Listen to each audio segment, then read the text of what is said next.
তেঁতুলের আচার, আমের আচার, আমড়ার আচার, বড়ই আচার, যে কোনো আচারের নাম শুনলে আমাদের জিভে কিন্তু জল চলে আসে। তেমনি একটা জিভে জল চলে আসা আচারের রেসিপি নিয়ে আমি শ্রাবণী হাজির হয়ে গেছি। আজকে খুব সহজভাবে জলপাই আচার তৈরি করে দেখাবো। চুলা থেকে নামানোর আগে এই আচার কিন্তু একদমই শেষ হয়ে যাবে।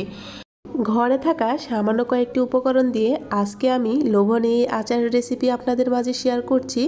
চলুন কথা না বাড়িয়ে চলে যাচ্ছি প্রস্তুত প্রণালীতে।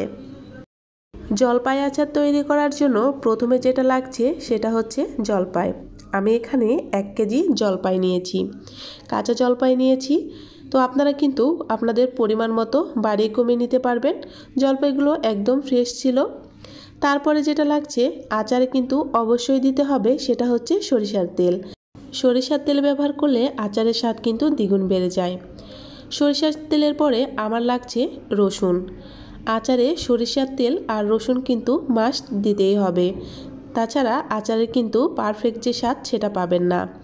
তারপরে আরও কিছু শুকনো উপকরণ লাগছে। এখানে আমি ধনে, পাঁচফোড়ন, এলাচ, তেজপাতা, শুকনো মরিচ নিয়ে নিয়েছি।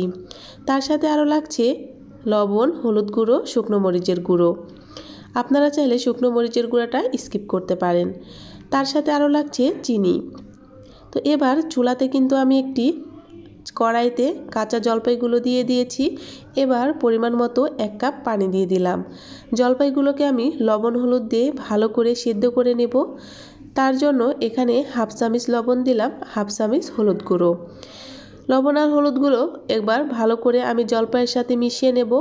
তারপরে চুলাটা জ্বালিয়ে খুব ভালো করে জলপাইগুলোকে সিদ্ধ করে নেব। আপনারা চাইলে কাঁচা জলপাই একদম সরাসরি তেলেও দিতে পারেন। তো আমি যেভাবে তৈরি করছি এভাবে কিন্তু তৈরি করলে এই আচারের স্বাদ কিন্তু অনেক গুণে বেড়ে যায়। তো চেষ্টা করছি আমার রেসিপি আপনাদের সঙ্গে শেয়ার করার। আশা করছি আজকের রেসিপিও আপনাদের অনেক বেশি ভালো লাগবে। তো জলপাইগুলো কিন্তু আমি নেড়ে চেড়ে নিচ্ছি। আমার জলপাইগুলো কিন্তু একদমই সিদ্ধ হয়ে গেছে। দেখতেই পাচ্ছেন জলপাইগুলো একদম ফেটে গেছে। আমি এবার চুলাটা অফ করে আমি জলপাইগুলো একটি হাতের সাহায্যে ম্যাশ করে নিয়েছি। আপনারা চাইলে গোটাও করতে পারেন। আমি আজকে এভাবে তৈরি করব, সে কারণে প্রতিটা জলপাই একদম ম্যাশ করে নিয়েছি। দেখতেই পাচ্ছেন আমি কিভাবে নিয়েছি। আজকের রেসিপি আমি খুবই সহজভাবে দেখানোর চেষ্টা করেছি। আশা করছি যারা একদমই নতুন আছেন, কোনো আচার তৈরি করতে পারেন না, অনায়াসে কিন্তু এই আচারটা তৈরি করতে পারবেন। আমি এবার চুলাতে একটি কড়াই বসিয়ে দিয়েছি। তার ভিতরে দিয়ে দিলাম 1 কাপ সরিষার তেল, সাথে দিয়ে দিলাম তেজপাতা, আরও দিয়ে দিলাম 4টা শুকনো মরিচ। তার সাথে আরও অ্যাড করে দিচ্ছি 3টা এলাচ।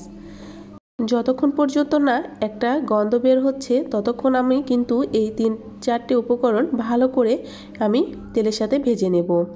আমার ভেজে নেওয়া হয়ে গেছে। এবার আমি 2টা রসুন কুচি দিয়ে দিলাম। আপনারা চাইলে থেতো করেও দিতে পারেন, আমি কুচো করে দিয়েছি। তো এবার তেলের সাথে ভালো করে সবগুলো উপকরণ কিন্তু আমি ব্রাউন কালার করে ভেজে নেব। আমি কিন্তু অফ ক্যামেরায় ব্রাউন কালার করে ভেজে নিয়েছি। এবার আগে থেকে ম্যাশ করে রাখা জলপাইগুলো এই তেলের ভিতরে দিয়ে দিচ্ছি। জলপাইগুলো দিলে আমি ভালো করে নেড়ে চেড়ে এই তেলের সাথে কিন্তু মিশিয়ে নেব। দেখতেই পাচ্ছেন আমি কিন্তু তেলের সাথে জলপাইগুলোকে আগে মিশিয়ে নিচ্ছি। আচার তৈরি করার সময় খুবই সতর্কতার সাথে আচার তৈরি করতে হবে। আচার কিন্তু পুড়ে যাওয়ার চান্স আছে, এই কারণে চুলার কাছে থেকে অনবরত আচারটাকে নেড়ে চেড়ে ধৈর্য সহকারে আপনার তৈরি করে নিতে হবে। আমার কিন্তু মেশানো হয়ে গেছে। এবার আমি দিয়ে দেব এখানে 1 কাপ চিনি। আপনারা কিন্তু আপনাদের মিষ্টি প্রয়োজন মতো দিতে পারেন। আমি খুব বেশি মিষ্টি করব না, এই কারণে এখানে 1 কাপ চিনি দিয়ে দিলাম। সাথে দিয়ে দিলাম শুকনো মরিচ, আরও দিয়ে দিলাম হলুদ গুঁড়ো, আরও অ্যাড করে দিয়েছি সামান্য লবণ। লবণটা কিন্তু আপনাদের স্বাদ মতো বাড়িয়ে কমিয়ে দিতে পারেন। তো আমি সবগুলো উপকরণ কিন্তু এক এক করে দিয়ে দিয়েছি। আশা করছি আপনারা বুঝতে পেরেছেন। তো এবার একটি প্যাচুলার সাহায্যে সবগুলো উপকরণ দেওয়া হয়ে গেলে ভালো করে আমি মিশিয়ে নিচ্ছি। আচারগুলো এভাবে প্রতিটি উপকরণ আমি দেওয়া হয়ে গেলে মিশিয়ে নেব এবং চুলার জালটা মিডিয়ামে রেখে আস্তে আস্তে আচারগুলোকে জাল করে নেব। খুব বেশি হাই হিটে কিন্তু আচার জাল করতে যাবেন না, এতে কিন্তু পুড়ে যাবে আর আচারটাও কিন্তু পারফেক্ট হবে না। দেখতেই পাচ্ছেন চিনি থেকে আমার কিন্তু পানি ছেড়ে দিয়েছে, আচারটাও নরম হয়ে এসেছে। আমি বেশ অনেকক্ষণ নাড়াচাড়া করে কিন্তু পানিটা শুকিয়ে নিয়েছি।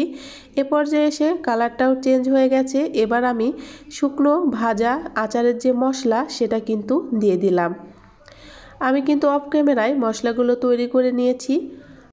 আমার চ্যানেলে অনেক আচারের রেসিপি আছে, চাইলে আপনারা কিন্তু দেখে নিতে পারেন।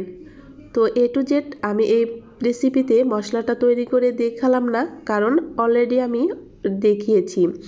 আমি কিন্তু মশলা দেওয়া হয়ে গেলে খুব ভালো করে মশলাটাকে আচারের সাথে মিশিয়ে নিচ্ছি আর খুব ধৈর্য সহকারে চুলার জালটা কিন্তু একদম লোতে রেখে আমি কিন্তু আচারটা অনবরত নেড়েচেড়ে দিচ্ছি। দেখতেই পাচ্ছেন। যারা যারা কষ্ট করে এ পর্যন্ত চলে এসেছেন কিন্তু লাইক দিতে ভুলে গেছেন, প্লিজ আমার ভিডিওটিকে একটি লাইক দিবেন। আজকে আচারের রেসিপি যদি আপনাদের কাছে একটুকু ভালো লেগে থাকে, প্লিজ লাইক কমেন্ট শেয়ার করতে ভুলবেন না। আমার আচার কিন্তু একদম শেষের পর্যায়ে আমি আর একটু নেড়েচেড়ে দিব। আর দেখতেই পাচ্ছেন আমি অফ ক্যামেরায় কিন্তু অনেক নাড়াচাড়া করেছি। আর এই তো তেলগুলো কিন্তু উপরে ভেসে উঠেছে। আমার কিন্তু আচার রেডি হয়ে গেছে। এবার আপনার পরিবেশন করে দেখিয়ে দেব। দেখতেই পাচ্ছেন আমার আচারের ফাইনাল লুক কতটা লোভনীয় হয়েছে। দেখতে যেমন লোভনীয়, খেতে হয়েছিল অসাধারণ। এভাবে বাসায় একবার হলেও ট্রাই করবেন, দেখবেন নামানোর আগেই আপনার কিছু আচার শেষ হয়ে যাবে। মাস কিংবা বছরের জন্য না, সপ্তাহ কিন্তু পার হবে না। আজকে এই লোভনীয় আচারের রেসিপি কেমন লাগলো অবশ্যই কমেন্ট বক্সে জানাতে ভুলবেন না। দেখা হচ্ছে নতুন আরেকটি রেসিপির সঙ্গে। সে পর্যন্ত সবাই সুস্থ থাকবেন, ভালো থাকবেন। আল্লাহ হাফেজ। আসসালামু আলাইকুম।